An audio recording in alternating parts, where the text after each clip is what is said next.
കേരളത്തിലെ എല്ലാ വകുപ്പുകളെയും ഭരിച്ചു മുടിക്കുന്ന ഒരു സർക്കാരായി പിണറായി സർക്കാർ മുന്നോട്ട് പോവുകയാണ്.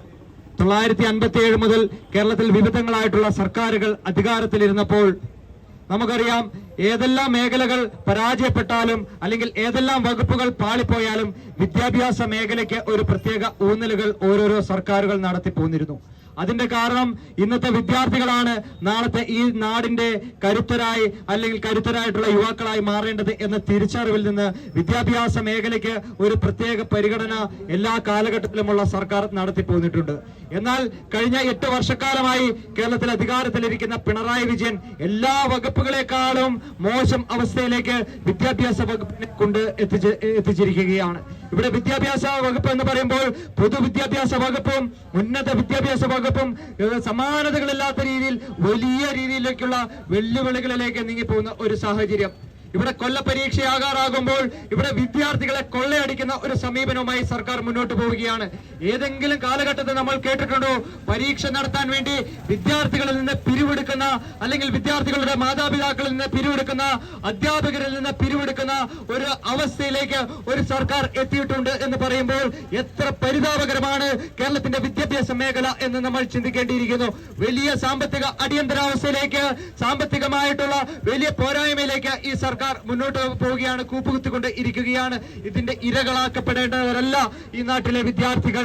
ഇവിടുത്തെ വിദ്യാർത്ഥികളെ, ഇവിടുത്തെ വിദ്യാഭ്യാസ വകുപ്പിനെ തൊഴുത്തിനോട് ഉപമിച്ചുകൊണ്ട് കേരളത്തിലെ വിദ്യാർത്ഥികളെ കറവ പശുക്കൾ എന്ന് കരുതിക്കൊണ്ട് എത്രത്തോളം പിഴിഞ്ഞെടുക്കാമോ അത്രത്തോളം പിഴിഞ്ഞെടുക്കുന്ന ഒരു സമീപനവുമായിട്ട് ഇവിടുത്തെ പിണറായി വിജയന്റെ സർക്കാർ മുന്നോട്ട് പോകുന്നു എന്ന് പറയുമ്പോൾ ഇത് കേരളത്തിനാകെ അല്ല, ഇന്ത്യ മഹാരാജ്യത്തിന് തന്നെ അപമാനകരമായിട്ടുള്ള ഒരു സർക്കാരായി പിണറായി വിജയൻ സർക്കാർ മുന്നോട്ട് പോവുകയാണ്. ന്യൂനപക്ഷ സ്കോളർഷിപ്പുകൾ വെട്ടിക്കുറച്ചിരിക്കുന്നു.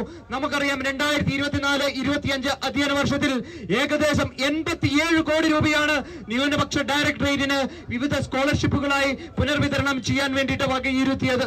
എന്നാൽ ഈ 24-25 വർഷം കഴിയാൻ കേവലം 1-2 മാസം മാത്രം ബാക്കി നിൽക്കുന്ന ഒരു സാഹചര്യത്തിൽ 3 കോടിയിൽ താഴെ മാത്രം ഉപയോഗിച്ചു എന്ന് പറയുമ്പോൾ എന്താണ് ഈ സർക്കാർ ഇത്തരത്തിൽ വകയിരുത്തിക്കൊണ്ട് ഉദ്ദേശിക്കുന്നത് എന്ന് ചോദിക്കാൻ ആഗ്രഹിക്കുകയാണ്.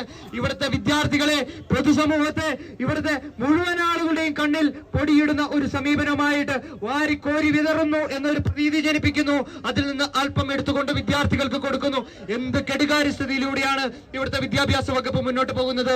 ഏകദേശം 9ഓളം ന്യൂനപക്ഷ സ്കോളർഷിപ്പുകൾ, അത് പ്രിയപ്പെട്ട ശ്രീ APJ അബ്ദുൽ കലാമിന്റെ പേരിലുള്ള സ്കോളർഷിപ്പ്, പ്രിയപ്പെട്ട മദർ തെരേസയുടെ പേരിലുള്ള സ്കോളർഷിപ്പ്, പ്രിയപ്പെട്ട ജോസഫ് മുണ്ടശ്ശേരിയുടെ പേരിലുള്ള സ്കോളർഷിപ്പ്, അങ്ങനെ എത്രയെത്ര ന്യൂനപക്ഷ സ്കോളർഷിപ്പുകൾ 50% താഴെയായി വെട്ടിക്കുറച്ചുകൊണ്ടിരിക്കുന്നു. പാവപ്പെട്ട വിദ്യാർത്ഥികൾ, ദിവസത്തിന്റെ 2 അറ്റം കൂട്ടിമുട്ടിക്കാൻ വേണ്ടി കഷ്ടപ്പെടുന്ന മാതാപിതാക്കൾ, അവരുടെ കണ്ണുനീര് കണ്ടില്ല എന്ന് നടിക്കാൻ ഈ സർക്കാരിന് ആവില്ല.